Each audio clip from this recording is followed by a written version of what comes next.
All right, folks, Draxtor here. Where am I? I am at the Enfield Tennis Academy. Whom am I kidding? I am at a set that is floating in the sky, haphazardly put together.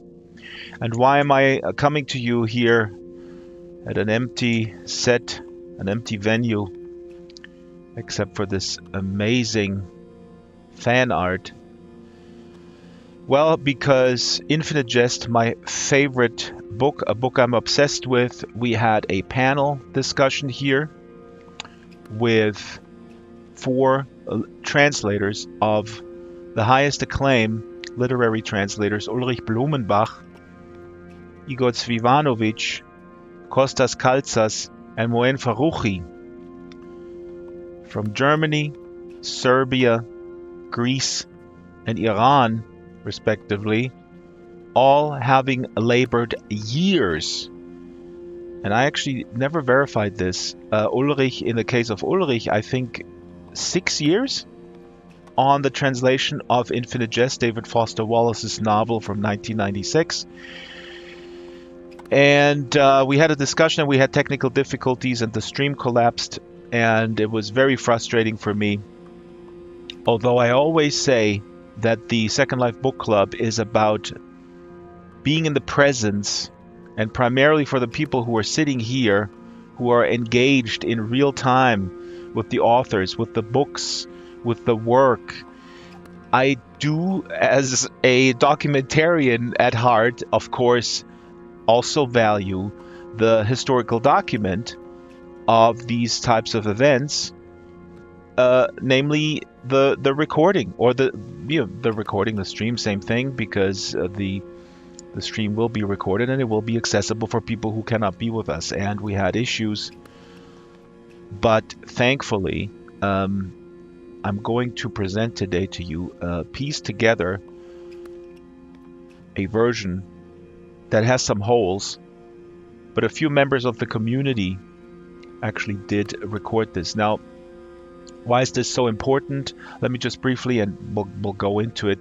But since there are holes in this stream, or what I'm going to present to you, the composite from these other sources, the composite of the event, why Infinite Jest? What is Infinite Jest? Why is it so important to me, and why should it be important to you? Infinite Jest is a book that came out in 1996, and I thought about it this morning.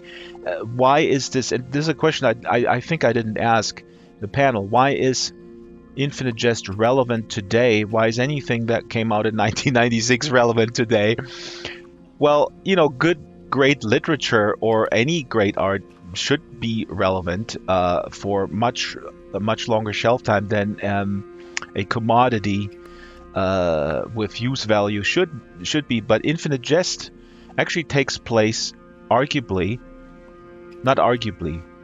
literally in the future. When it was written, when it was published, 1996, the story takes place in the future from the perspective of 1996. It takes place primarily in the year 2009, which now in 2024 is in our past. So you could say Infinite Jest is a science fiction novel of sort of dystopian coloring, with these kids being brutally conditioned in a elite tennis academy, the Enfield Tennis Academy, while this is Hell's Father James, while others are suffering and battling their demons of addiction, like Don Gately here, a criminal, but a wonderful character, a wonderful human being, battling their addiction while very strange things are going on concerning a cartridge. Let's just call it a videotape, like this Serbian edition, that kills people because it is such an enticing thing that they see, such enticing content that they see on this cartridge, that when they put it into their playback machine, they will not be able to stop watching it, and they will stop eating, they will stop breathing, and they will then basically be in a catatonic state. So those are sort of the things that are happening. And why is this relevant? When David Foster Wallace in 1996 wrote a book about a time that is now in our past. And, well, I don't know. Do I have to spell it out for you? Entertainment that is so addictive that you can't, you can't get your eyes off the screen. And I know people listening to me now rambling, they might say, well, yeah, that's like a total trope now. That's almost like in every second novel that I'm reading. Oh my God, we're addicted to entertainment. Infinite Jest as a maximalist novel is much, much more. Oops, I'm zooming around here like a crazy person. There's much, much more to it. The depth and the length to which David Foster Wallace goes to explore the implications of the self being confronted with this challenge of actualizing the self and, resisting the constant allure of addictive substances, alcohol, other types of drugs, and then entertainment, which becomes clear in the story, is in the eyes of David Foster Wallace the most potent type of drug. Why am I zooming in here? Oh yeah, because here this is a cassette tape that I own. Ambient music for Infinite Jest. And this is Søren Kierkegaard's The Sickness Unto Death. The Sickness Unto Death. What is that? Life?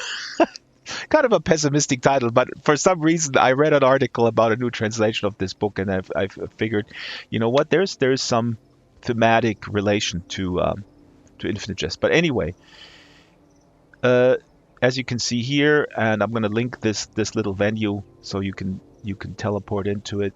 It's full of fantastic fan art. Here is a wheelchair assassin, also important characters in the book.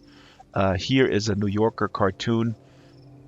Oh, I think the caption, I killed the caption. I think she says something like, now that we're moving in together, which copy of Infinite Jest are we keeping, mine or yours?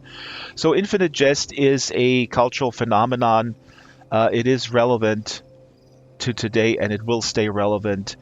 Again, not only because of the theme of addiction to ubiquitous entertainment, but also because David Foster Wallace explores in a very deep philosophical way, yet incredibly entertaining way, the nature of the self and the struggle that we all have to go through.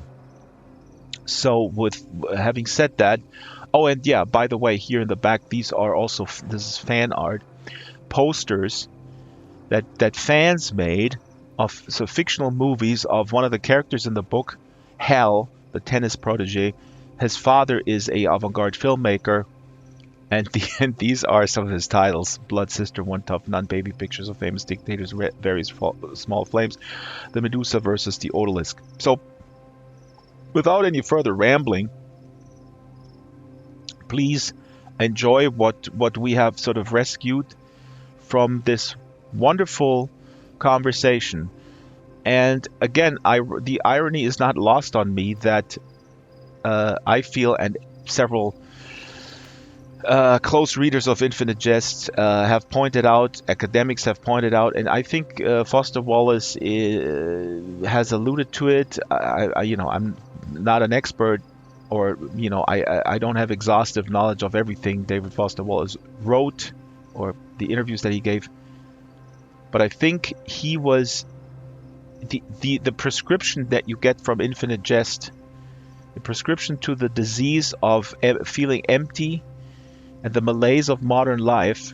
I think the solution that he suggests is work really hard on something that you feel passionate about, do it, execute it, finish it, and then do not expect anybody to take notice of it, that you work that hard. Yeah, expect nobody to give you brownie points. In other words, intrinsically motivate your freaking self. And in a sense, the weird thing that this whole thing collapsed, this collapsed. I mean, that this show was not recorded. Not that I recorded for brownie points. I said, I'm a documentarian. I want to record this stuff for posterity.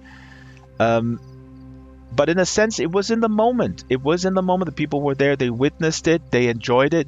The guests enjoyed it, as far as I can tell. And that's it. So it was a very Infinite Jestian Wallacean event. And now I'm going to give you what we rescued. Enjoy and pick up this book. Draxtor out.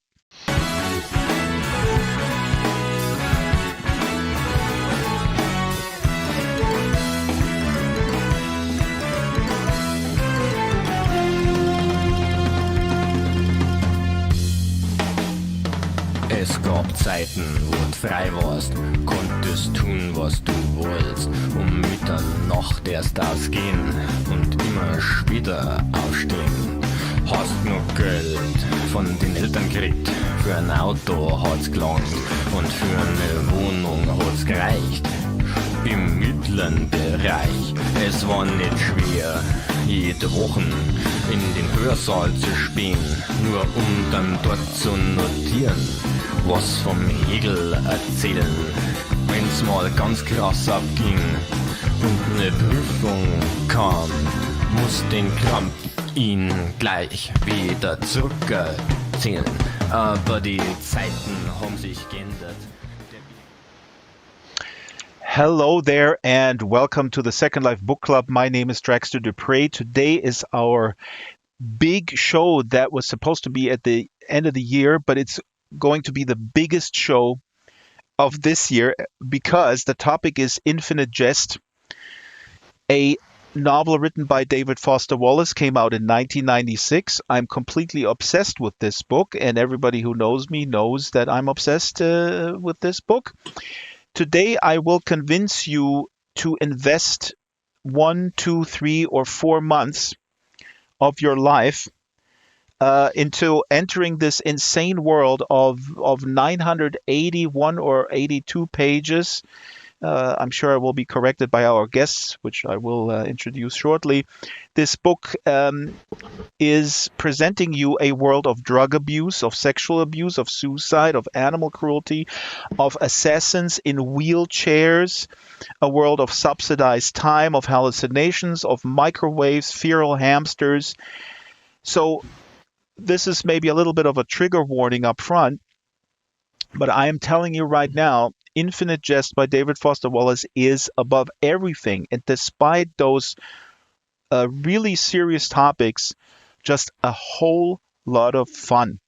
It is total fun. Yes, it is almost 1,000 pages, and there are footnotes. The footnotes amount to, I think, about 300 pages.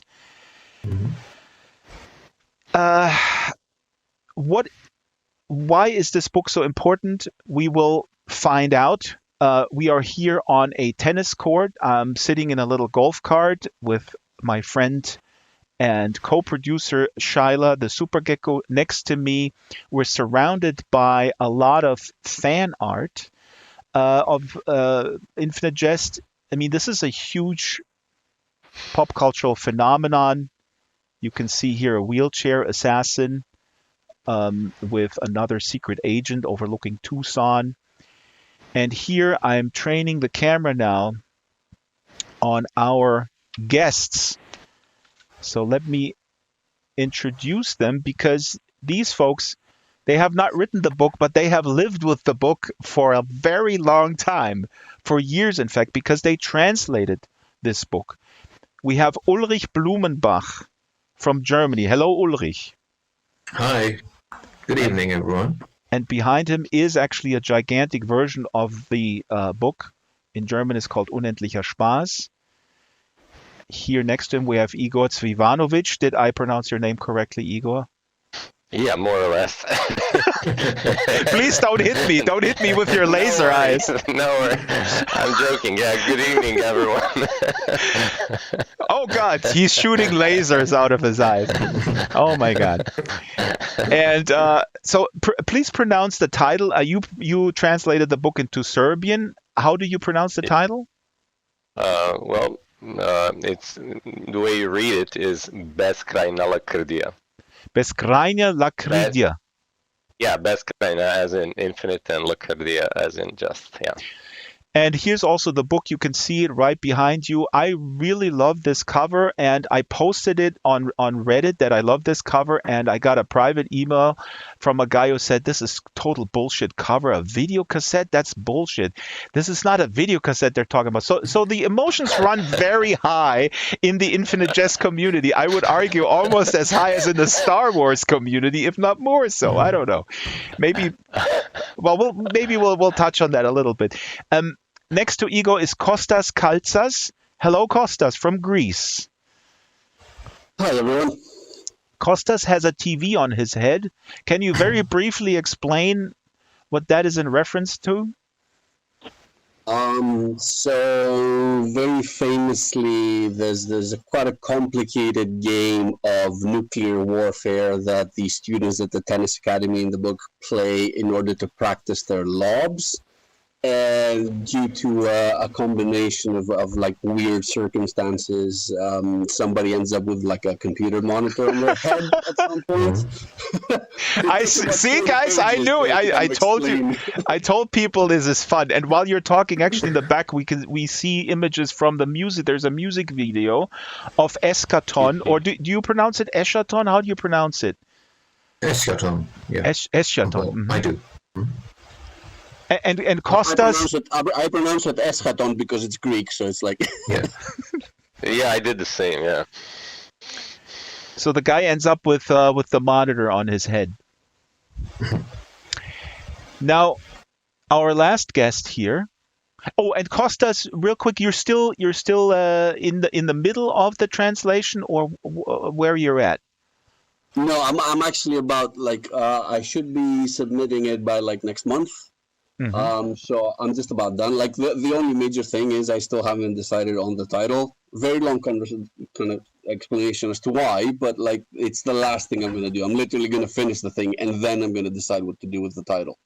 But it should be done in about a month.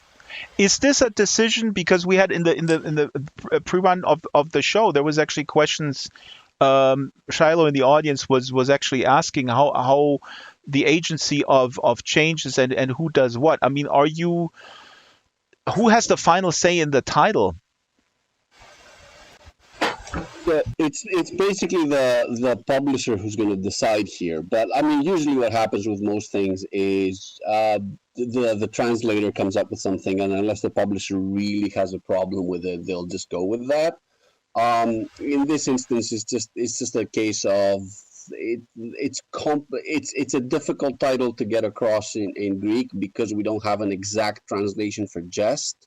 Mm-hmm. And also, I mean, very famously, the title is obviously a reference to William Shakespeare's Hamlet, which, you know, for a kind of reasonably well-read kind of English-speaking audience, that's a kind of obvious thing, but for a Greek audience, it really, really isn't. Mm-hmm. So there's a whole conversation as to exactly what to do with it, which is still kind of ongoing. And then at some point, we decided, let's just finish the translation.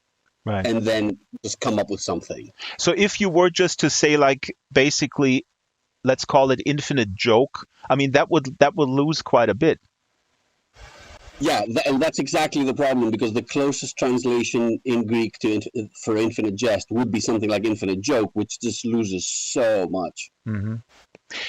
See, audience, I told you, this is like, you know, I know you have your Star Wars fan communities, your Twin Peaks fan communities, but the Infinite Jest fan community and the translator community is absolutely...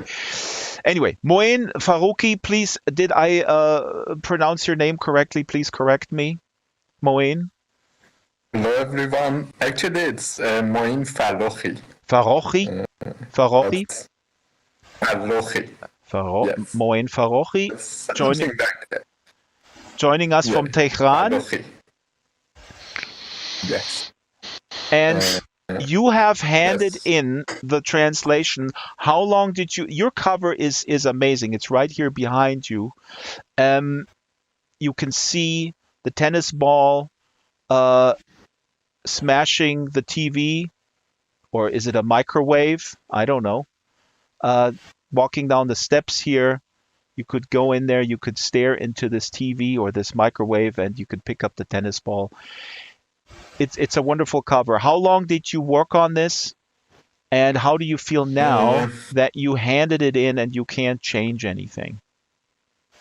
I worked on it about 2 years full time, and then 2 years for editing part time.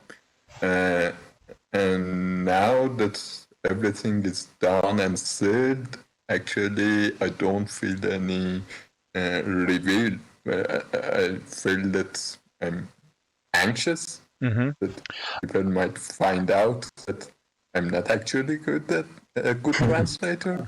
Oh, But the imposter syndrome?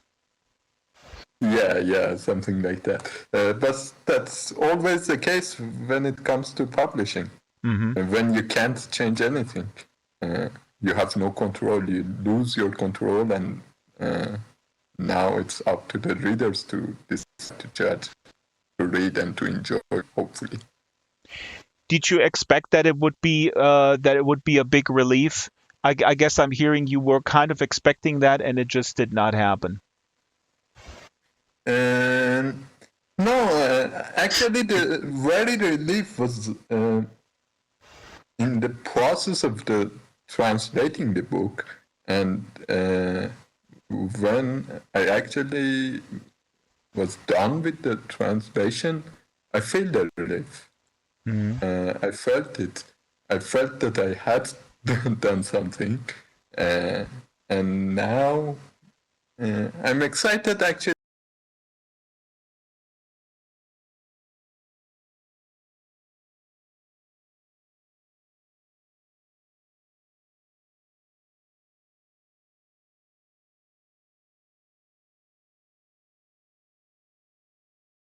Could maybe, or the first thing that I should point out now, when I think about it, was this sort of, you had this opposition between this book being very human, Yes. in a lot of aspects, and on the other hand, being a very sort of distanced, and sort of cold and technical, and even the way it was written in many senses, there's a lot of Wallace's technicality in it, but what he uses it for is to give you this human side of it, and that's something that really resonated with me. And of course, I mean, I could point out to different characters or different plots and subplots, and maybe one of the first things that I liked was this Gately character, and it was very gripping for me, just to sort of go with him through his experience and to see the world through his eyes, which sometimes are, the view sometimes is very simple, but the things are very complicated, or the other way around, and that was something that I really liked the first time I read the book. And then there were these minor details that I always liked in Wallace's writing. In this book in particular, for example, just being able to describe, for example, this little community of young athletes and their interactions, and these little details like them, I don't know, putting on bandages before matches and describing their recovery procedures for minor injuries. And for someone who's been involved in sports as a young athlete like myself, that also rang so true, even though it was a different sport in my case. But I recognize these things in a way, and they just connected with me. So I mean, there are so many things that I could point out. And I also think today, when just one more thing, today when you look at that book, I think the ecology topic is very important, and the environmental issues and so on, and the way they're handled, with this carelessness. I mean, it says a lot about the world today too.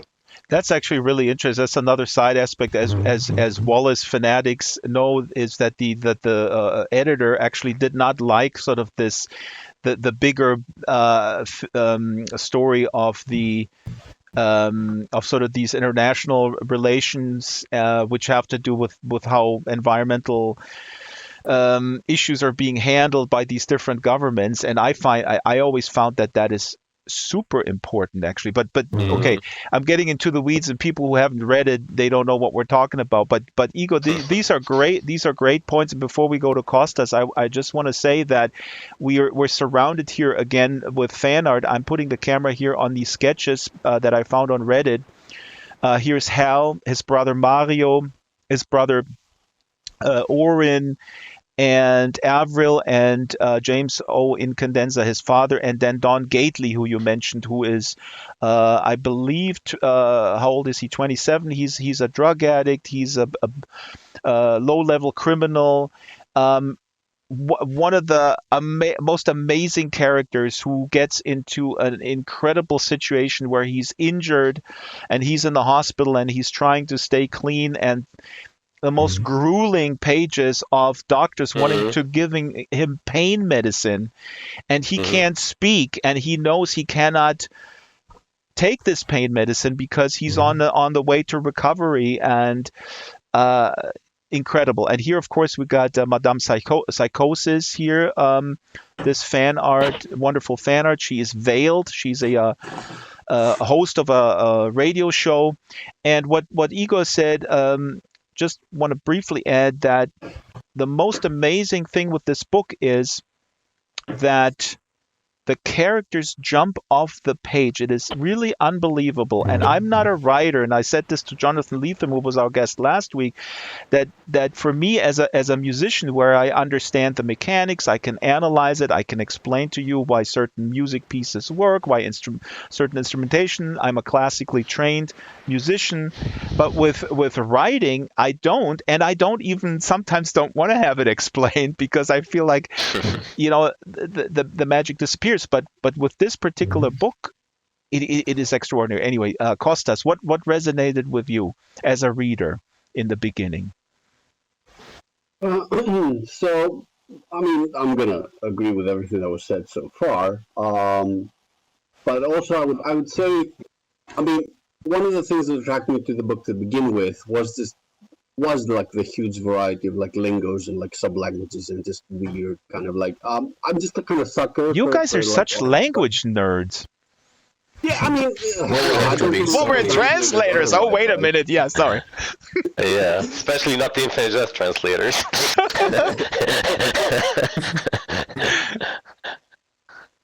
I'm generally a sucker for like writers who take the time to kind of really kind of put forward a kind of highly specialized language, and then kind of really do it in this kind of convincing way where it's both slightly kind of unfamiliar and you're kind of trying to kind of figure out what's being said, but also it's very quickly kind of, it's parsable. You can kind of figure it out. And then there's such a wide variety of such things in Infinite Jest. But also I would say, the one thing I would add is, two things. First of all, there is a certain kind of like puzzle structure to the book, right? Yes. So, but I think, I don't mean, it's not a puzzle box in the kind of kind of Hollywood movie version of a kind of puzzle box movie. We're not talking, it's not, Christopher Nolan, it's not that kind of thing. What I find interesting about it is that it's a puzzle that still kind of holds the possibility of like multiple solutions in a way, and essentially puts the onus on the reader to kind of decide on some stuff, as opposed to it's not like a single explanation book. It's very intentionally written in a way where like some of the core stuff that happens in it, you as a reader have to decide the meaning of, which I find quite interesting and also quite challenging in the way that like from reading to reading, you tend to kind of look at things slightly differently. I mean, like by the time I started translating it, I was in my fourth reading, and I could kind of see how each time, because I'd been reading it like over many years, and I could see how things would like the interpretation of things would change for me. And also relatedly to that, I think so. I picked up the book when I was like 21. It was like 1998. Wow. Right? Yeah. So it was like literally like within about 6 months of the UK paperback being published. So what happened was I was young enough when I first kind of started reading it that like I was mostly attracted to kind of Hal's storyline. And for those who Hal is sort of the tenant. Yeah. Book, describe him real quick. Who he is. Yeah. Hal is like this like 17-year-old kid who's like a tennis prodigy, and he's also just generally kind of like a genius level intellect. But also he's like really addicted to a bunch of things, and his father killed himself, and that's kind of really messed him up. And he's this surprisingly like this amazingly intelligent character who also is like really messed up, right? And one of the things that attracted me to him as a character when I first read the book is that I didn't think of myself as a genius, but I really honed in on this idea that of spending so much time lost in your own head that you find it very difficult to communicate to anybody else, and you're always worried about how like you're coming across because of like all the kind of background stuff that's running through your head all the time. Yeah. And then by the time I reread the book when I was like, let's say in my 30s, all of a sudden it was like, oh, hold on a second. Now I'm kind of more attracted to the kind of Don Gately character. Who's like, as we've said, this is like this guy, like drug addict and alcoholic, who's like we're learning a lot about Kostas' life. In the beginning, he thought he was a genius. Then he was a drug addict. Go on.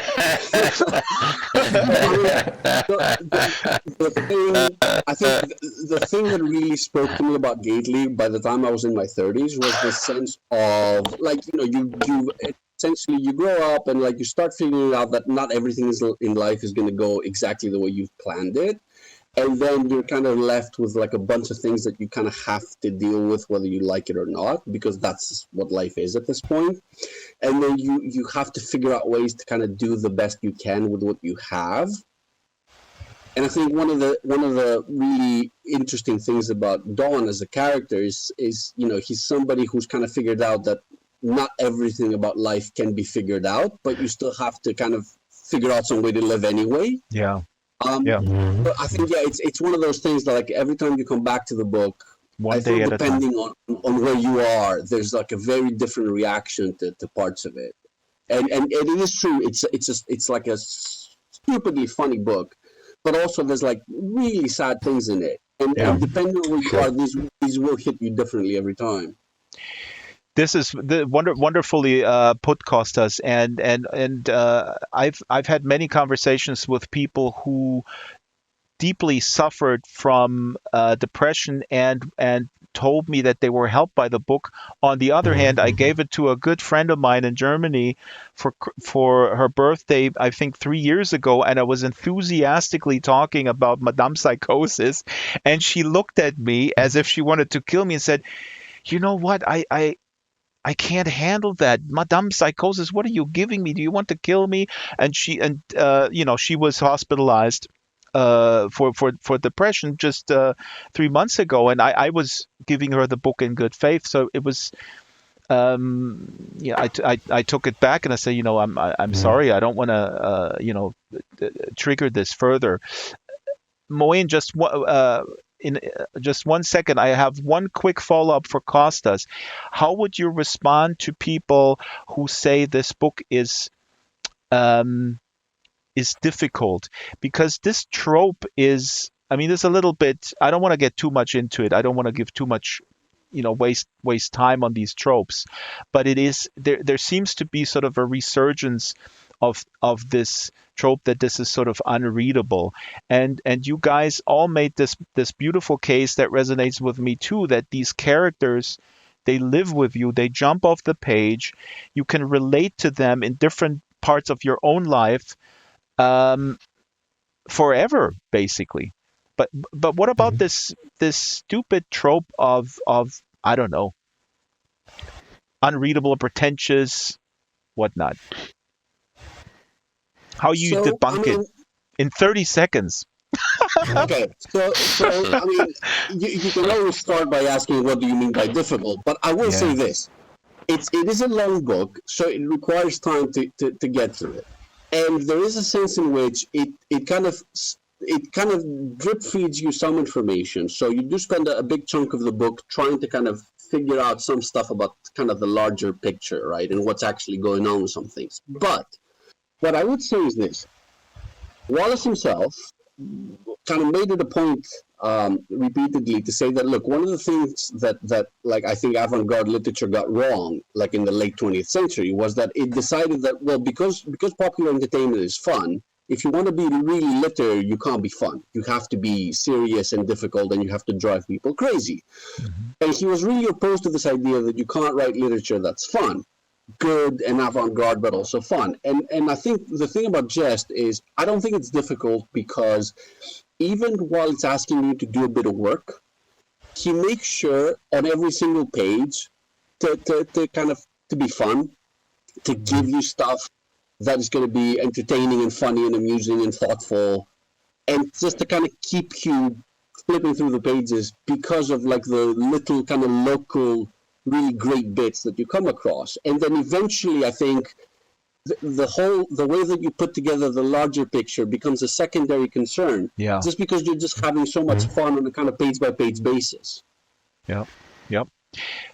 Wonderful. And there is work, and that work is rewarding, just like any type of work. And I mean, obviously, maybe we'll talk about this. That there is also, I mean, in a sense, Infinite Jest is the medicine for the problem that or for the malaise that Wallace has identified. Moeen Farrokhi, tell us what resonated with you with this book. Okay, the guys told it out. You're not from America. Wallace always said this is an American book about an American problem. Why do you even read this stuff? I don't think so. I think Ross has exaggerated the book by considering it too American.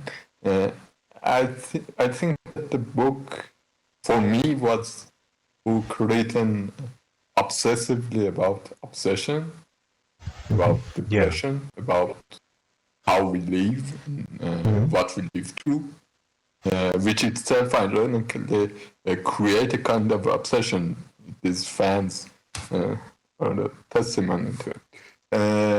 And what I would add also is that the language was so intriguing for me, because it's kind of a fabricated language, obviously fabricated language, and manipulated language that's somehow end up resonating deeply in your head, in your heart. It speaks out to you, to the reader, and was fascinating for me. And I was curious that can I do it in Farsi too, in Persian too? And I tried for that. And another thing that I would like to add is that for me, the book, this huge book, 1,000-page book, was not written unless it was written out of love, or something like that. Out of maybe a kind of desperation to be connected to other consciousness, you know. Yes, a desperation to be connected. Wow, that's well said. Yeah, and it was fascinating for me that this desperation turned out to be rewarding, turned out to be one of the best books ever. Yeah.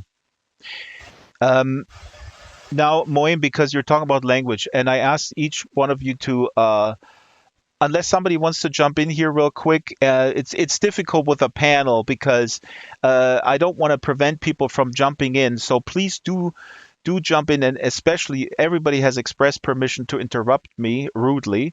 Igor can shoot me with his eyes, whatever, if I go on and on. But I just realized since Moeen is starting, everybody's talking about language. Let's do this here because everybody of you guys, I asked you to choose a segment that was very, very challenging, and this is actually great because it gives us a little glimpse, little flavor of the style. And Moeen chose Madame Psychosis. Somebody else here on the panel also chose Madame Psychosis. So Madame Psychosis is a radio host, and she has this veil on, so people don't see her face. And she's at the radio station, and the engineer is engineering her, is putting her on air, checking levels and everything. And again, this happens in Boston. And this is an excerpt. This is not the precise excerpt that Moeen was struggling with. This is just part of it. So this is a longer excerpt, but I just want to read this one paragraph, and then Moeen can tell us what was so challenging about it. I mean, this is a wonderful scene, and I'm just going to read this. Madame Psychosis is smoking again, listening, head cocked. Her tall screen will leak smoke for her show's whole hour. The student engineer is counting down from 5. On an outstretched hand he can't see, and as Pinky meets palm, she says what she said for 3 years of midnights. An opening bit that Mario Incandenza, that's Hal's brother, the least cynical person in the history of Enfield, Massachusetts, finds, for all its black cynicism, terribly compelling. Her silhouette leans and says, "And lo, for the earth was empty of form and void, and darkness was all over the face of the deep. And we said, look at that fucker dance." So that's her introduction of her show that is immensely popular on WYYY. Moeen, what's the challenge with this segment? Not with this particular one, but with the Madame Psychosis story. I think you also talked about the way the building, that fictional building, and I actually thought that building was real. And I looked on Google Maps and was like, wait a minute, that's not even real. Anyway, go ahead, Moeen. Yeah, basically the chapter goes on with Madame Psychosis's monologue about disabled people, calling them to gather around. And she uses very technical terms about diseases, different kinds of disabilities, and they're medical terms. And the segment is also, that monologue is also very rhythmic, kind of awkwardly rhythmic, with the name of diseases. And what was very challenging, also the building is designed like a brain. Like a brain, exactly. So they're in the basement of this building, of this student building, and the top is like a brain. And the description of that is incredibly challenging to not understand, but to visualize. Once you get into it in English, it is insane to read. Yeah, so there were so many technical stuff in that chapter, but it was resounding, it was beautiful. And what I personally found challenging was that how to translate the monologue and the name of diseases and keep it awkwardly rhythmic, give it kind of a voice, that kind of hollow voice that Madame Psychosis have.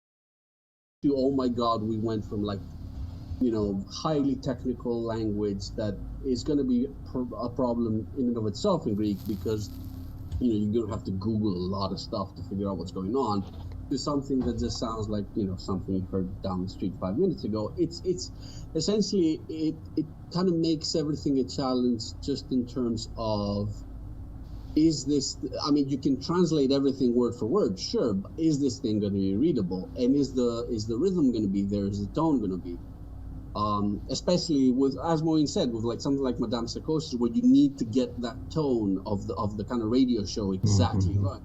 Mm-hmm.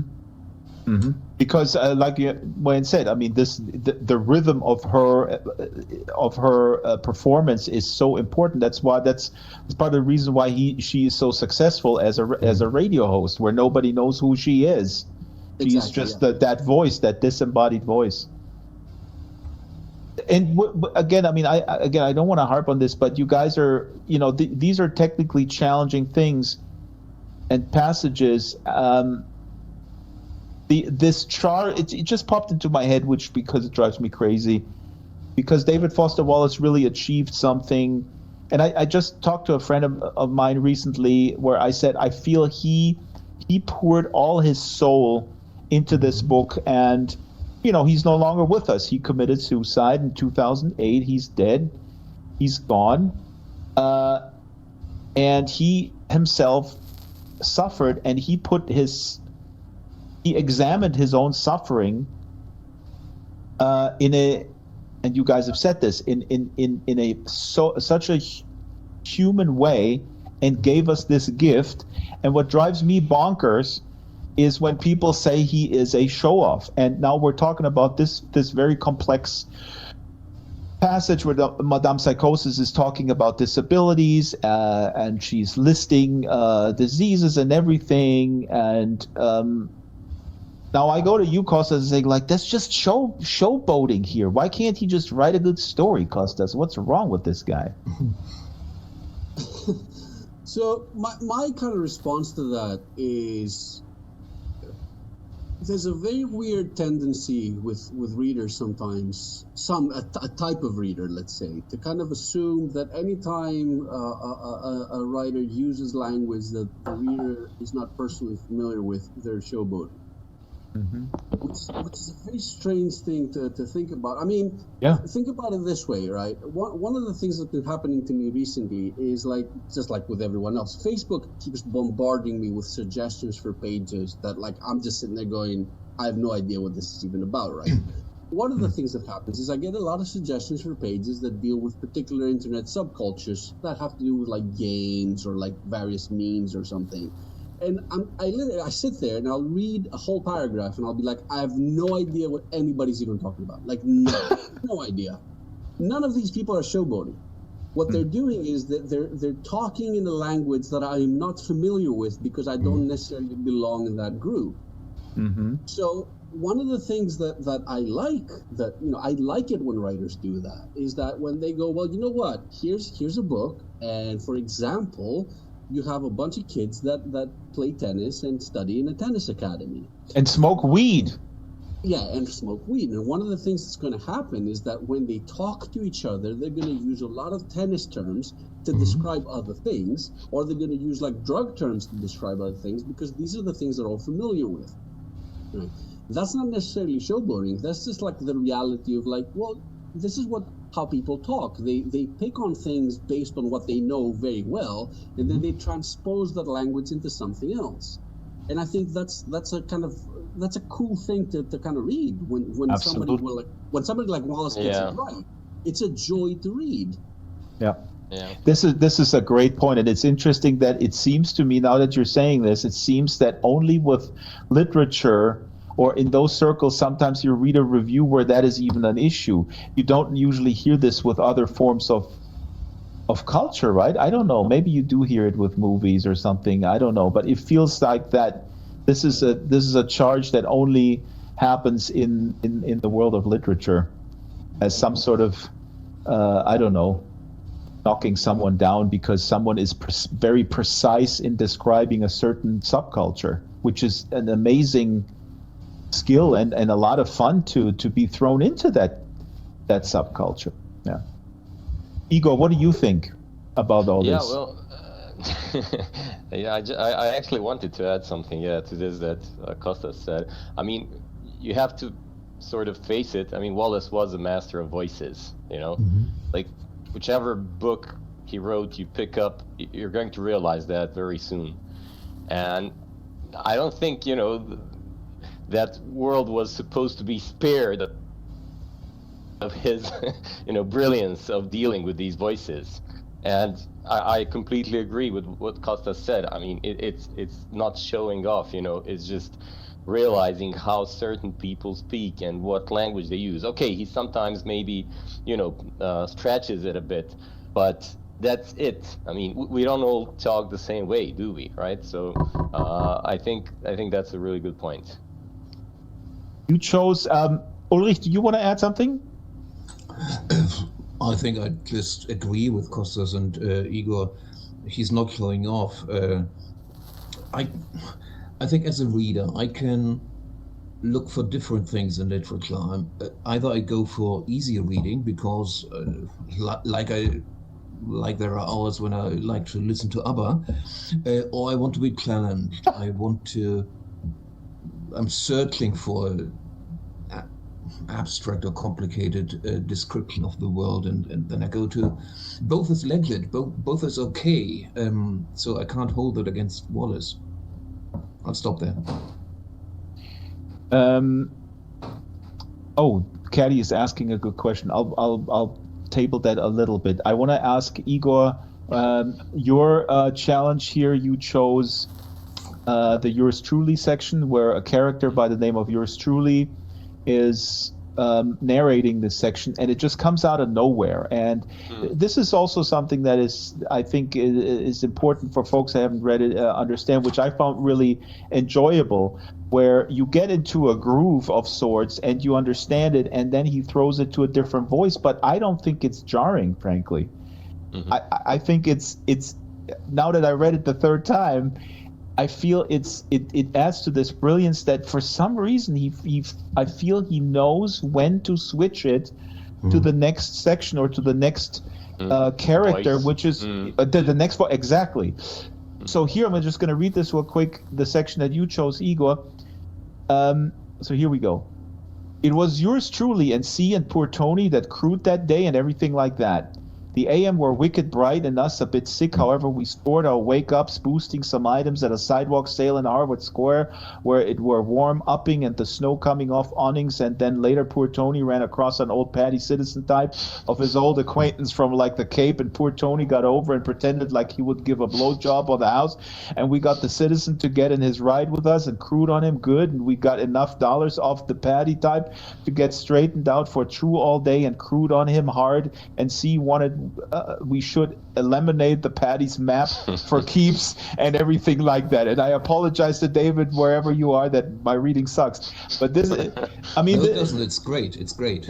Yeah, it's great actually. Yeah, I think you should perform. You should read. Yeah.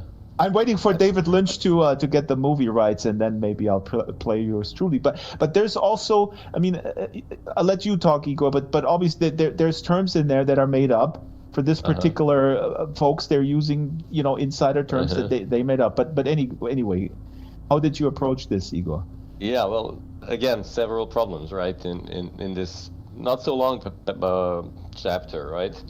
Or segment. But I liked it for a lot of. I mean, I chose it for a few reasons. One thing, and that's what I think you actually did great here. The way you read it.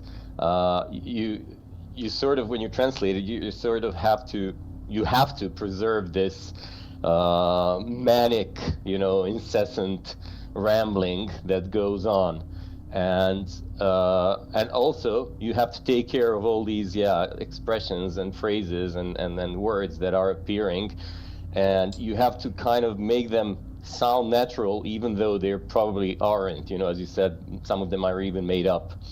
And then again, some of them appear there, but they also appear throughout the book, like this this phrase of demapping and eliminating someone and so on, right?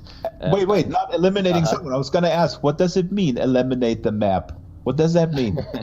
Well, let's ask the audience. Does the audience know what it means? Okay, audience, type it in local chat if you know what it means. Yeah. If you think you know what it means.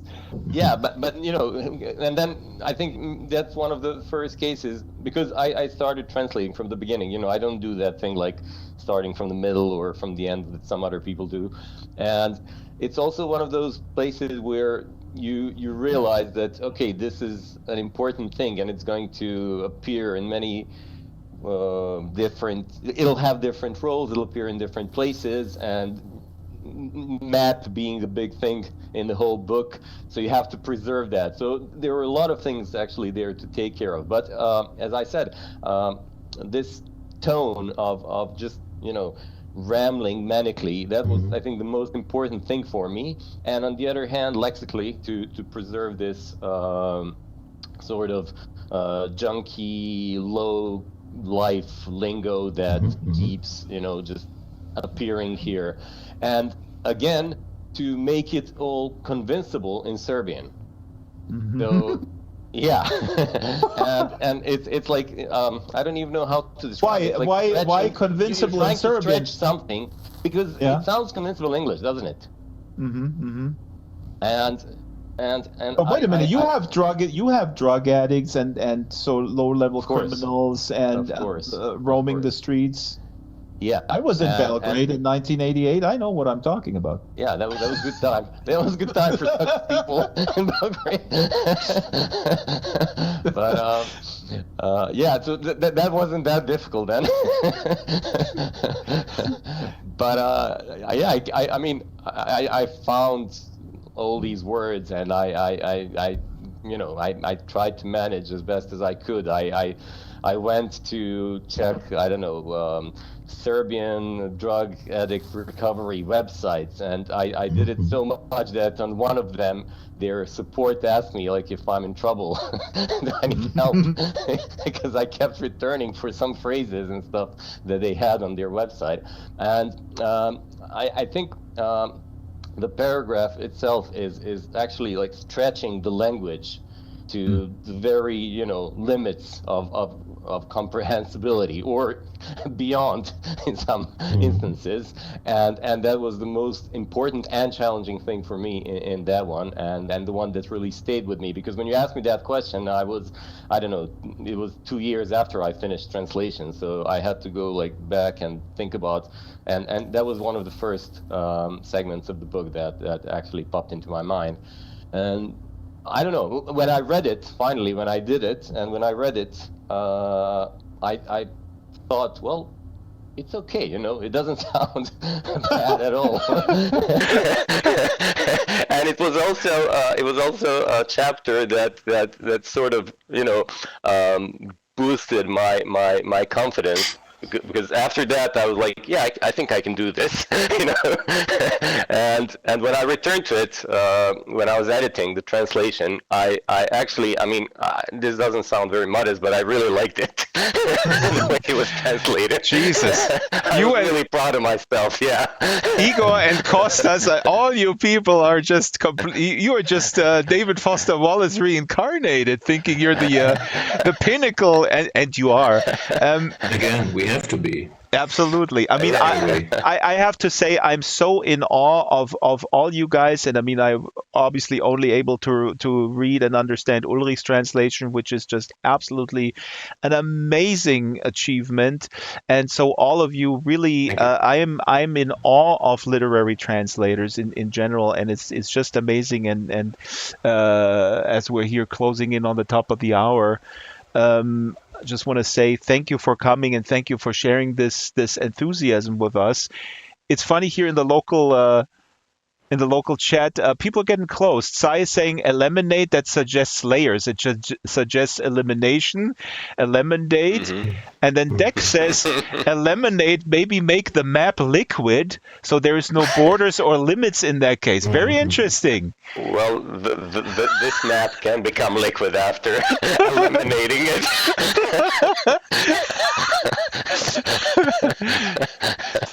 You have to read the book, people. But that's also really the fun. These words, and obviously you read it before you translated it, so you know that that those words are coming again, like you said.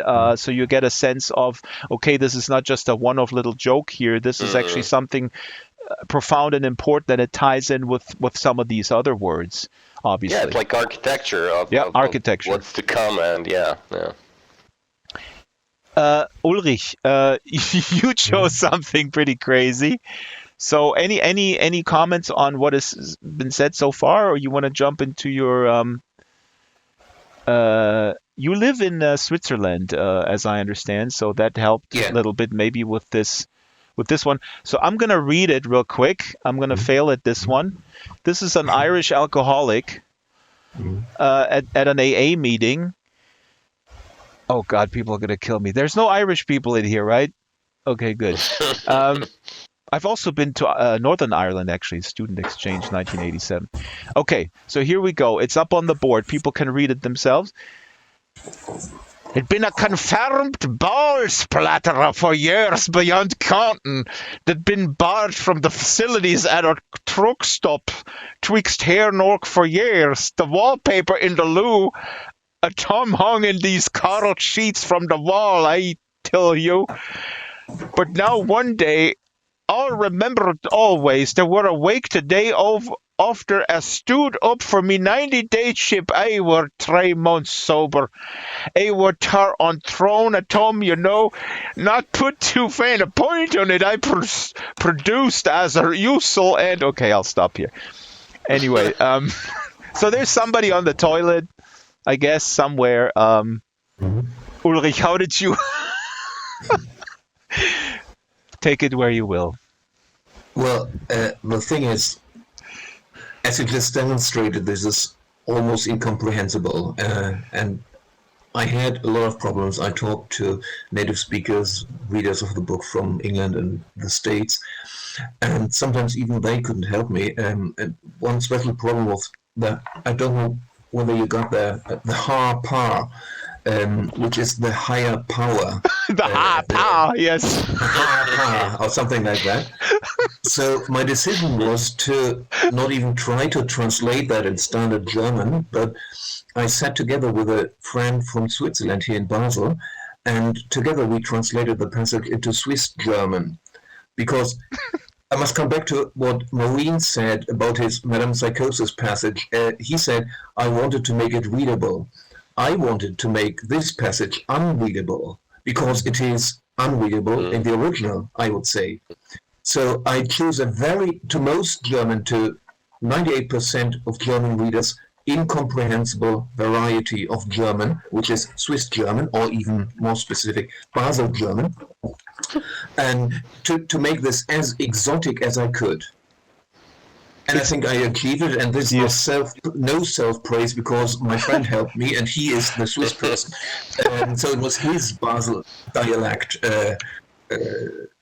We managed to get across. It's amazing, and what you said. I mean, when you I don't know how people felt in the audience, because a little bit you kind of get it. Okay, the facilities and the truck stops and the bowl splatter, and then of course your part here. I'm going to put it up there.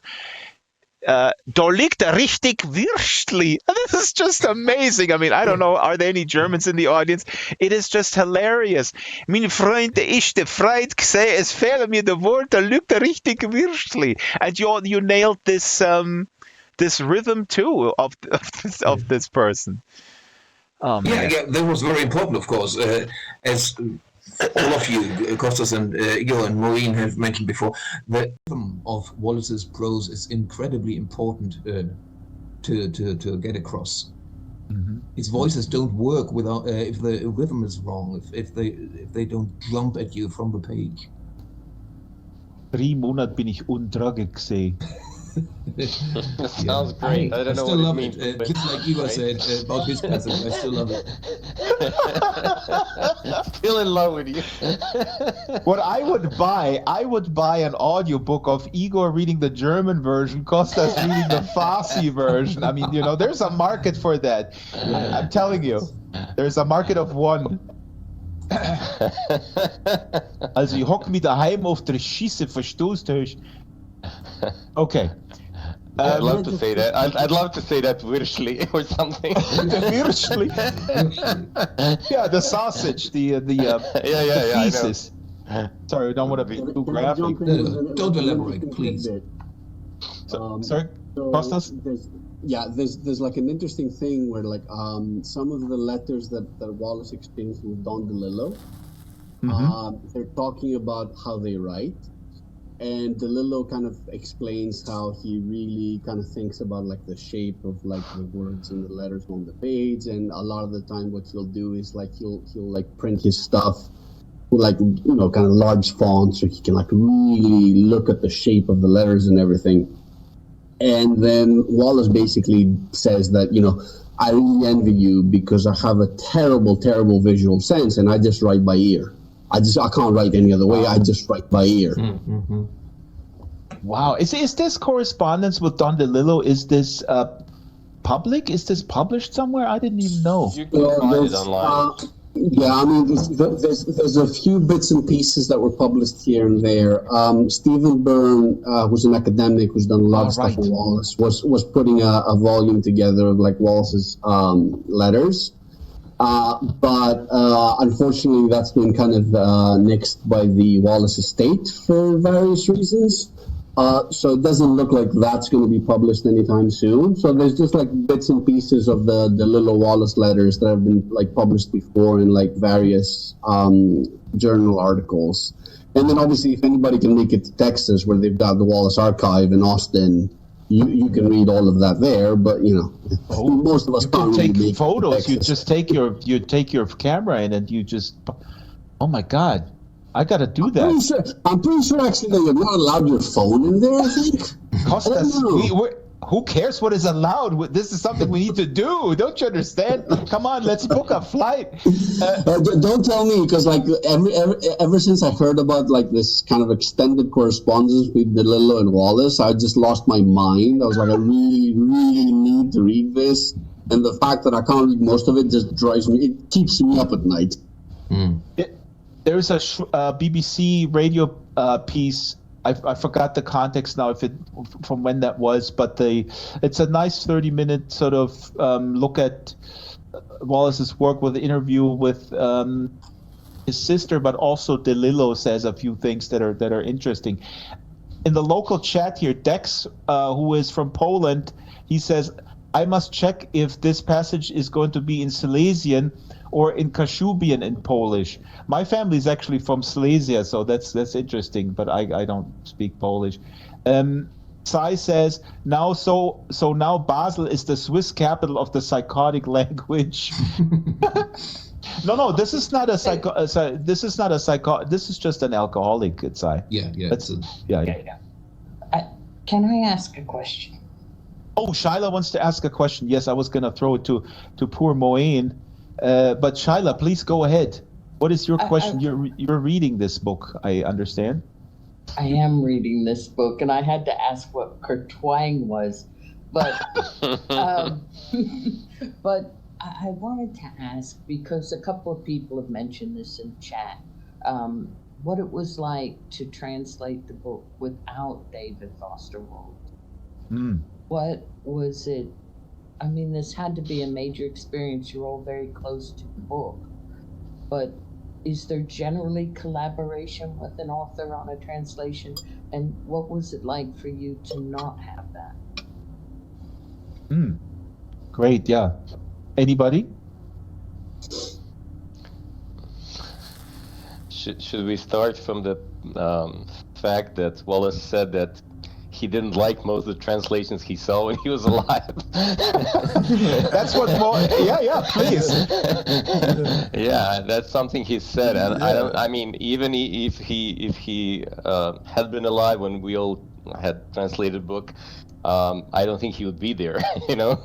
Yeah. Anyway, I mean, I think we had the the very best next thing possible, which was this group of translators who did it. At least I'm talking from my perspective while I was doing it. I mean, being surrounded with these people, that some of whom are here with us tonight, was just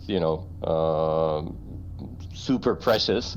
And also to mention Matt Booker from the David Foster Wallace Society, who was also there, to help with all these little things, and all these sources and communities online that took, they sort of, I think most of the stuff from the book is somewhere online, so you just have to go after it in a way, So I think that was the closest possible thing to working with an author. And in general, in my experience, I don't get to have very close cooperation with authors when I'm translating their books. Occasionally I would exchange an email or two if something is really, I don't know, if I can't get around it or something, but sometimes they're just not there. I don't know. When I translated a book by Annie Prue, and it's called The Shipping News, and I wanted to ask her about something. Yeah, and I had some questions for her, and she got to answer the mail when the book was published. She was super nice, but she was just I don't check my email, and that's it. I check my email every 6 months. Sorry. More like a year. I want to bring Moeen in, because when Moeen and I spoke, we were hanging out in Second Life, and Moeen reminded me of this amazing interview here. I'm going to put some slides up from 2003 on German ZDF. I actually don't know if it ever aired in its entirety. I guess it must have, but I think it's on YouTube. Yes, it is on YouTube. But I didn't find any information in what context they actually aired it on TV. But no, I didn't either. Here's a few images, stills, and you can see. And this is a really important interview. I think people should watch it, because you see, I think Wallace makes some very, very profound points, which also I think show people who are not familiar with the book how important this book is, or even maybe more, I don't know if it's more important today, but those themes are completely relevant. And but also, as Moeen and I talked about, is you see how uncomfortable Wallace is on camera. And I mean, this is all. I mean, the book is all about who am I? What is the self representation, the spectacle, etc. And he is so uncomfortable. And the interviewer off camera, it seems to me sometimes she feels that he is some sort of super guru, and he needs to, she's expecting him to make incredibly profound statements, which makes the whole situation even worse. Yeah, it's very awkward. Moeen, talk a little bit about my concrete question, but take it where you will. But my concrete question, and to all of you guys, is it important? I mean, for you it kind of is, I guess, as translator, but for the reader, do we even need to know who the author is? Do we need to obsess about the author, as I do, or others? Or is it, I mean, yeah, or does the work speak for itself? Of course the work speaks for itself, but in the case of Infinite Jest, I was obsessed with Wallace too, and I wanted to know about his background. I read his interviews, his biography, and things like that. But it gave me some context about how he wrote such a book. But when it comes to translation, I think that it doesn't matter so much, because Yes, I know that the howling phantom, the expression, has came from his mother and. Howling phantoms, yeah. Mm-hmm. Yeah. Actually, what does that mean? Created howling phantom. What does it mean? Kind of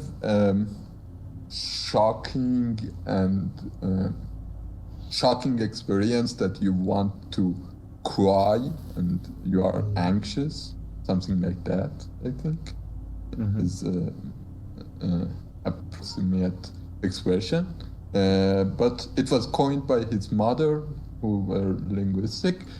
Yes, these kind of things helps, but in general, no, I don't think so. That knowing the person that wrote the book helps too much, because you have to deal with the text, and the text itself is so rich and so moving that all you have to do is some kind deliver it to your language. As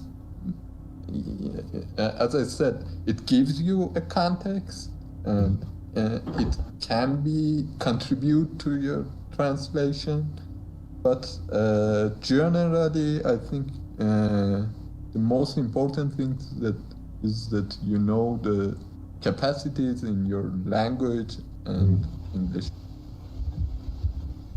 Right, and it actually is also, I would just add that it in this case, I think it might be limiting, and obviously it's just, for short little news items here and there.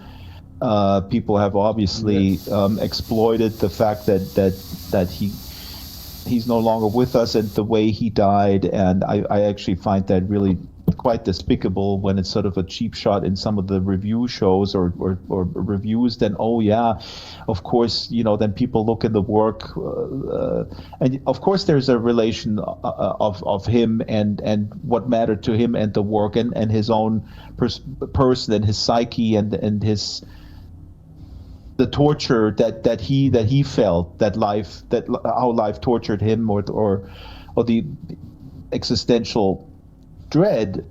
But it is ultimately really limiting when you just then obsess about him like Kostas and I do, where we want to break into the into the David Foster Wallace museum and archives and steal the Don DeLillo correspondence.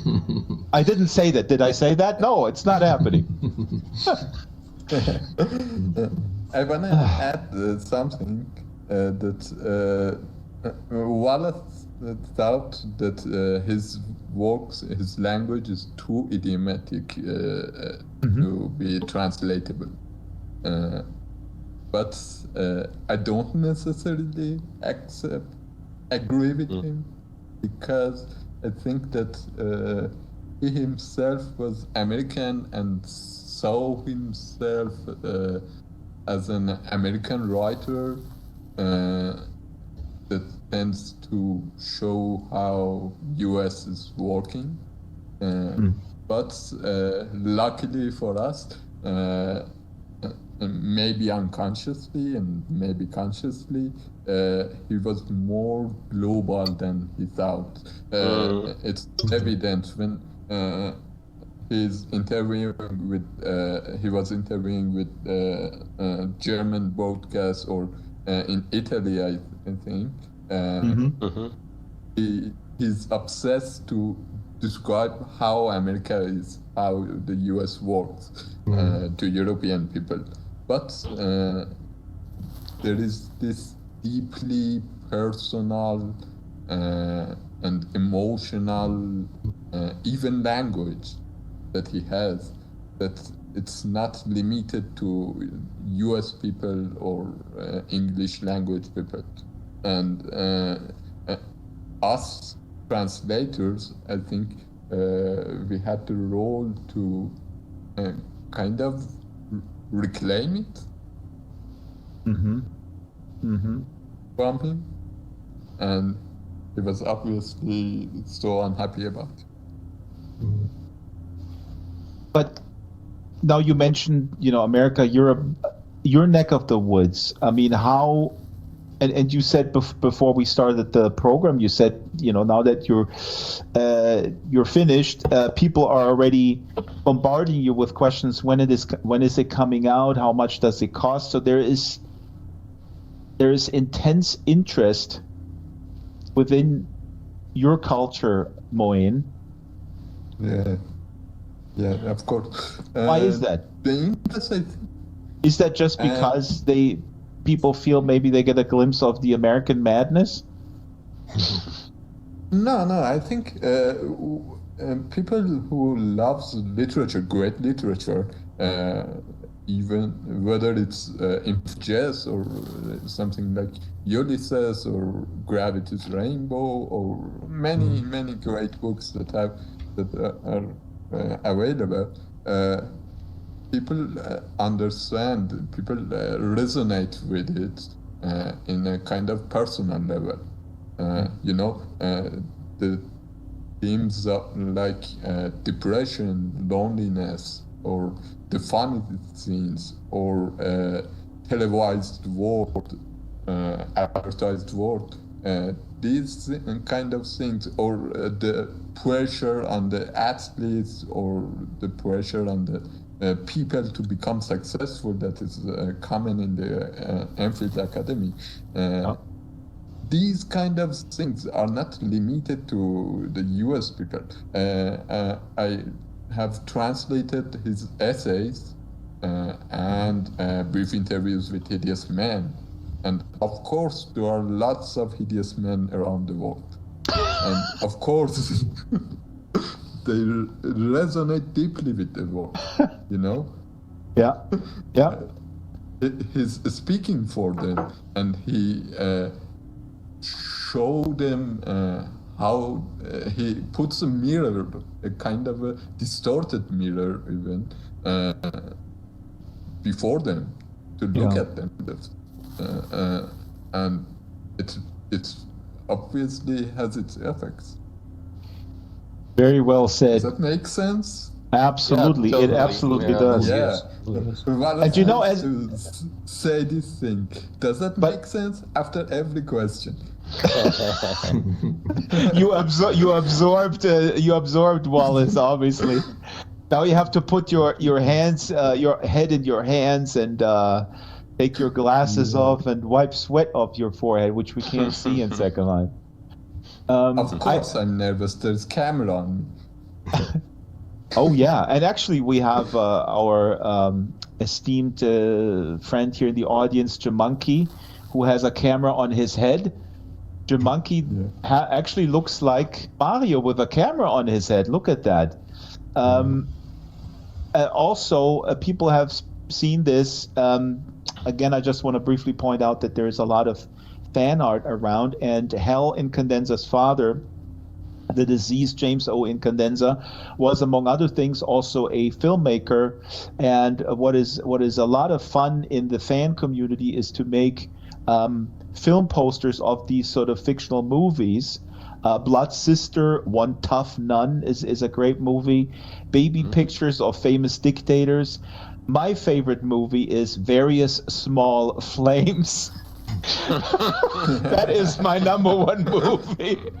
There's nothing better than that. And also, if people look around the room here, the late Aaron Swartz, co-founder of Reddit and developer of RSS, a wonderful person who is also no longer with us, political activist, hacker. He wrote, and is still online, a blog post with the title "What Happens at the End of Infinite Jest." So don't read it if you're reading it, but this is absolutely brilliant. So this is full of spoilers, but it's I think it's just a page or 2 pages, and just fascinating. When the first time I read it, I found that, and anyway, so we have oops, what is my computer doing? Press any button to cancel. Oops, my screen wants to shut off. This is really haunted by the ghost of James O. Incandenza. Okay. I'm looking through my notes as I have prepared probably a 5-hour show. Shaila, a quick question. Because Shyla actually, yeah, go ahead. Okay, yeah, I have a question. And I really like that you got into the rhythm of it. Oh, this is a question, yes. I just put one up there. Yeah, I don't get how Marat gets his wheelchair on and off the cliff. I really do find his characters really jump out at me, but every now and then I have these odd questions. Like, it's just so matter of fact in the text, and it's anti-ableist, which I like. Like, the presumption is anybody in a wheelchair can get on a cliff. Why not? And we talked about this, Shyla, because I felt, and Shyla is a poet, also disability activist, and many other things. And I think, I don't know if I asked you if you find some of this stuff a little offensive and ableist, and you said no, quite the contrary, actually. The whole wheelchair assassin concept. Yeah, I don't. I mean, if I find it funny and hilarious, but I also find it enabling. Why can't we play these characters, right? So how did Marat, who is higher up in the wheelchair assassin pecking order, not at the very top, but he meets with an American special agent to Helen Steepley on this cliff. How did he get his wheelchair on the cliff? Did you guys ask yourself that question? Overlooking Tucson? I think it's one that somewhere it is mentioned how he manages. But I'm terribly sorry. My translation, I did my work 15 years ago, so I don't really remember. Can any of you others help me out? This is becoming like the David Foster Wallace interview, right, Moeen, where he said, like, I don't know, I wrote that book in the 90s. What are you talking about? Yeah. Well, Sorry let me about ask that. it. Book is so long. Let me ask it this way too: is I'm beginning to feel like, as I progress through the book, because I'm not all the way through, that there's just a lot of acceptance to this book. Like, I just need to be with it wherever it is and follow along and trust I'm getting some, because there's a lot of characters and I love them. I love every one of them. And now I'm at a point where they're starting to come together. And I wonder how you feel. Like, is there a thing that pulled you in? Because that pulls me in, the characters, really. Yeah. May I answer that, because it's also an answer to Tsai Cheng, who just asked that in the chat. Marat is not just the bad guy. He is a terrorist. He's in a wheelchair. But there are a few passages in the novel where Wallace shows empathy even to him. And that is one of the main points for me that is incredibly important about the whole book, that Wallace shows, the author, Wallace, shows empathy with even the meanest, the baddest characters of them all.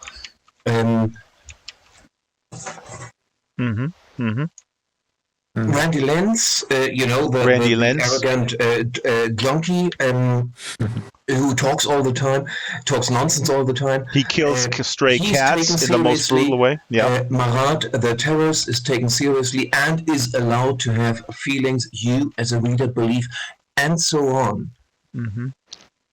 I don't know whether that's an answer to you, Schneider, but it's supposed to be, or it's meant to be an answer to Tsai Cheng's question as well. No, that's a good point, and we covered this in the beginning. Like, what resonates is, and I think I heard a lot of you guys echo. This is a book written with love and with deep appreciation and deep understanding of humanity, and absolutely. I mean, Randy Lenz is pretty horrendous. He kills these stray cats for fun, or I mean, to kind of get. I don't know why he. Well, let's. We don't have time. And we don't want to spoil Randy Lenz there. Dex says, from the description you put it might be a war hero. I don't. Okay. Let let's not read random chat. We're kind of out of time, so let's just add a few things that we've forgotten. Oh yeah, I have one question here, and I want to throw up some of these slides because when you Google on academia.edu, okay, I think you get like 2,000 scholarly articles or something like that. When you are translating something, are you concerning yourself with, or is this putting pressure on you? How is this being perceived in academia with a book that is so scrutinized in those circles? Does that have any bearing on your day-to-day work? Do you wake up sweating? What do they think? No? Can I jump in? No. Okay. I'll say this. I'll say this. So, because I was such a fan of the book and Wallace before I started translating it, by the time I started translating it, I basically had most of the scholarly work that was out there, and I'd read most of it. So part of that was, well, it's just useful because, a lot of things have been kind of looked at very deeply, and that's a better of what I want to do when I'm translating it, right? Part of it was completely irrelevant in the sense of, well, I'm doing it into Greek, and like a lot of the stuff just doesn't matter because all I care about is kind of getting the surface of the thing over into Greek.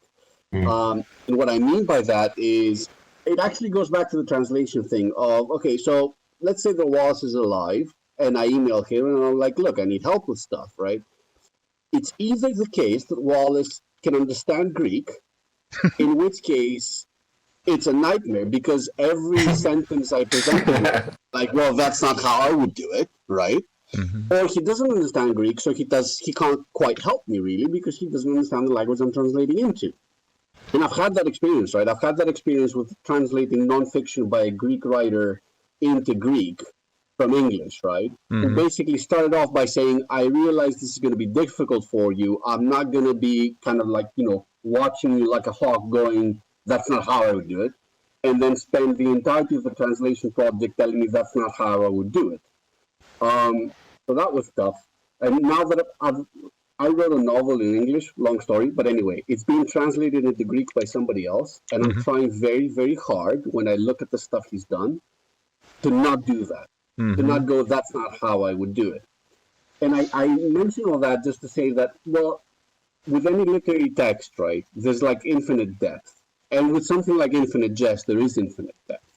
And at some point as a translator, you can't worry about kind of getting every single layer of that depth into your translation because that's impossible anyway. What you can try and do is get the surface right, to the extent that you understand the depth, try and get some of that across, and then just hope that kind of magically that still works in a different language. And to be honest, most of the time you find that it does. Right. But I don't think that worrying too much about the scholarly interpretation is going to help you anyway, because that's not really the relevant bit when it comes to moving it to a different language. Yep. And it's also... Totally agree. I couldn't agree more. Great, Kostas. Thanks. Yeah. I'm totally agree too. I just want to add something because I think translation is basically the act of sharing the joy of reading something for people who don't understand the original language. And personally, when I'm translating, I'm not thinking about reader per se, but I'm doing it for readers, not for scholars, not for many people who want to research on my translation maybe, because they can have access to the original version, they can read English possibly. Right. And I do it to bring joy, to bring the love of the book not being show-offish or delivering all the layers, as Kostas said. Yeah. If I may add something as Please. well. Yeah. They made great points, and also, being concerned with what academia says about your translation or what it's going to say, it can't be, your focus, because even their approaches change with time, like very often, and they take different angles and have different agendas, and it's almost like, there are fashions to it in a way. And I think your translation is meant to last a bit longer. So Absolutely. being concerned with that would just, it doesn't make sense to me at all. That's what exactly, and that's why also almost academia is a little bit like the guy, Igor, who criticized the Serbian cover with a VHS cassette on it, and I actually think you really took that personally. honestly, I'm gonna forward this email to you. No, but I think it's a brilliant choice. Okay, so now I gotta wrap it up. This is absolutely wonderful. I'm gonna put this here on the overhead projector or the slide projector or whatever, because I told people that when you finish this book, when you read the last page, you will immediately start it again. There is no way that if you're a caring, reasonably intelligent human being in touch with your own humanity, that you will finish this book and not immediately go back to page 1. Okay? And the image that you see, the screen grab that you see is from a video blog, from a vlog, as they say. Let me get the title because that window just closed. Hold on. It's called Reading with Mani. And this is a woman from Uruguay, and the video is up there, and she filmed herself, but once she realized on page 950 or so that the book is not going to end the way she thinks it's going to end, so she filmed herself. This is also very Wallacean, I guess. And here's the second one where she... Absolutely. And here is this image is her going back to page 1. Actually, I should put this up first. This is her after she finished it. And then she goes back to page 1. So, yeah. Any closing words? What shall people do? Get a Netflix subscription? Go on TikTok? Yeah. Well, thank you for inviting us. This was different. Yeah. From all the panels I've had. Thank you very much. And actually, I'm going to zoom out with the camera here Closing, because we're not even on a real tennis court. We're on a movie set. We're on a little thing floating in the sky. And I also and people have undoubtedly looked around a little bit. On the table in front of you guys are a few artifacts. There is a cassette that you can buy, ambient music for Infinite Jest. You can buy it on Bandcamp, and it's actually really good. So you can order just the downloads or the cassette, the physical cassette. And here's the Hungarian version. Hungarian translation and the Polish translation here on the table. And I also want to point out, where's my camera? Here we go. I think I said that earlier, but our esteemed book club member Water wrote a book called Infinite Fish by Water Cheng, a magnanimous piece of minimalism. Water Cheng has pulled it off again and cements his place amongst the tiny literary giants of our brave new century. Says the Tiny Chronicle. Okay. Thank you, Ulrich, Igor, Kostas, Moeen. Kostas, when is... Oh, yeah, we already touched this, but the book is coming out roughly when? When can I order it? It's going to be out in Greek by like the end of 2024. I don't know about the exact date yet. It's going to depend on how quickly we do the editing once I've submitted it. But yeah, like, kind of late winter 2024, it should be out. Okay, then maybe we'll do it again. We'll do it again, and we'll talk about it more. Joël Van Dyne. Joël Van Dyne is excruciatingly alive and encaged. This I made this a T-shirt of, and I'm going around with the T-shirt. People stare at me, and they don't know what it is about. It's the litmus test if somebody approaches me, but nobody has so far. Anyway, thank you very much for coming. The Second Life Book Club is normally on the first Wednesday of the month, but of course we accommodate the guests, so we actually have a program next week. And next week is Hans-Georg Müller. And Hans-Georg Müller wrote a book called, he is actually a German philosopher and author who teaches philosophy in China. And he wrote a book called You and Your Profile, Identity After Authenticity. And Hans-Georg Müller came to my attention on a YouTube program talking about this book. And I contacted him and said, what do you mean identity after authenticity? We are in Second Life and we are living our profiles. And he said, what is Second Life? And I said, well, you got to come in. And then I wanted to meet him for 15 minutes and he didn't want to leave. And now we're going to talk about it next week, right here at 12 o'clock. Big thanks to Shyla, is co-producing the program with me. Big thanks to the audience and to our wonderful sponsors. And if people are interested in coming to our secret Infinite Jest reading circle, you can just message me and I'll invite you. Thank you very much. And goodbye. All right, Draxtor here again at the very end. I hope you enjoyed this attempt to give you something. And whet the appetite, give you a little bit of this event where you were not present, or maybe you were and you're watching this nonetheless.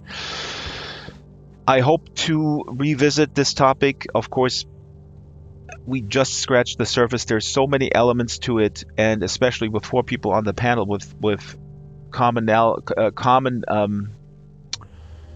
experiences during the translation process, but also very, very specific, very different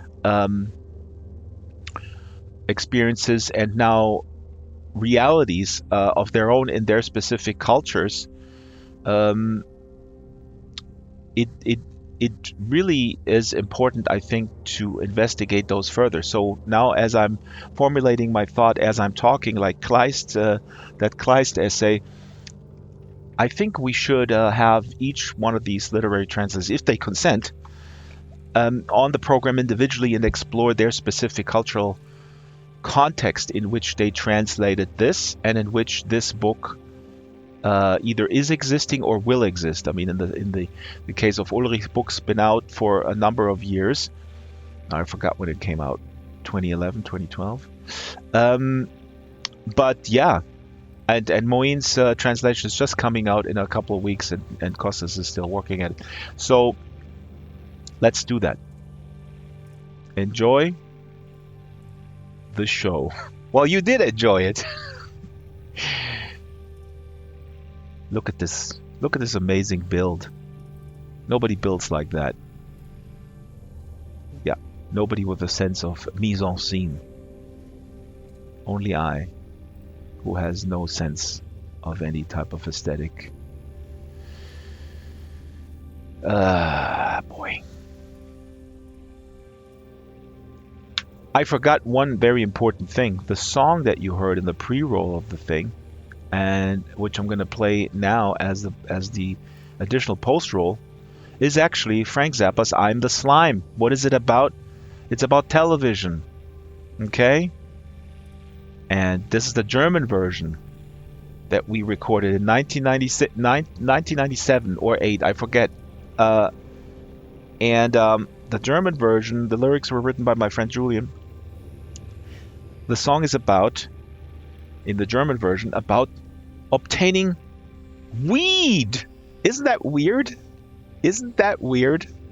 So both these things, the original about television and how it sort of mushes our brain and propagandizes us and conditions us, and then we do a version. And again, I was not a participant actually. Julian wrote this by himself. We recorded it. We didn't know what the lyrics are going to be. He wrote those later. We recorded all the tracks, and then he came up with that. I'm of course a teetotaler. At that point, maybe I wasn't, but he was a friend of the weed, a friend of the whatever, obsessed with it, like Ken Erdedy, if you will, and he came up with the concept of using that theme. So anyway, let's just play the whole song as we're going out. See you guys.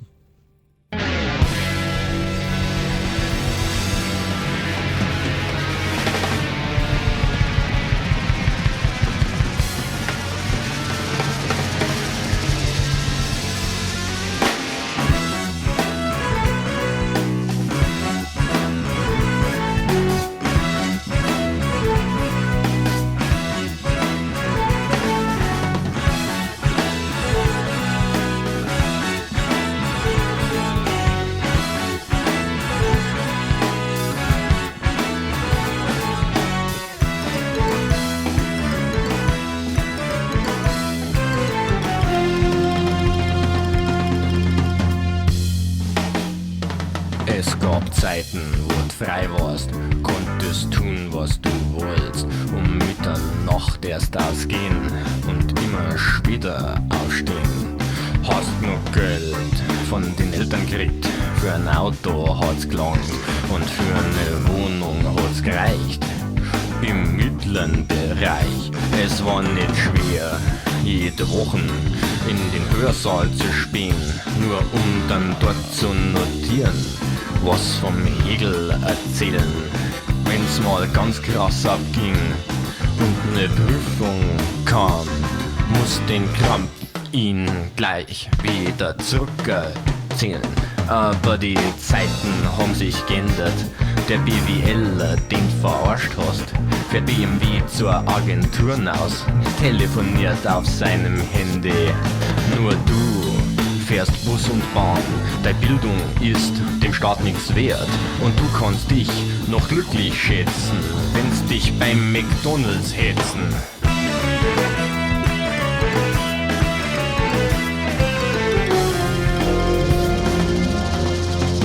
Ja, dass man keine richtige Ausbildung hat.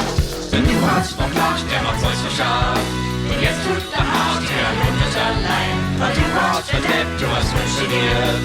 Und jetzt kannst du schauen, ob es dir noch was wird. Wenn du hast noch Gott, der macht was für schauen.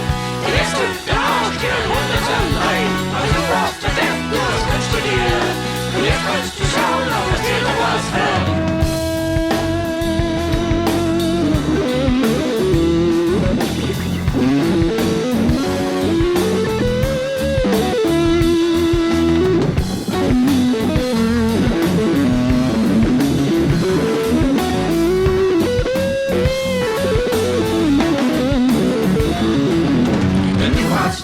Der macht euch so scharf.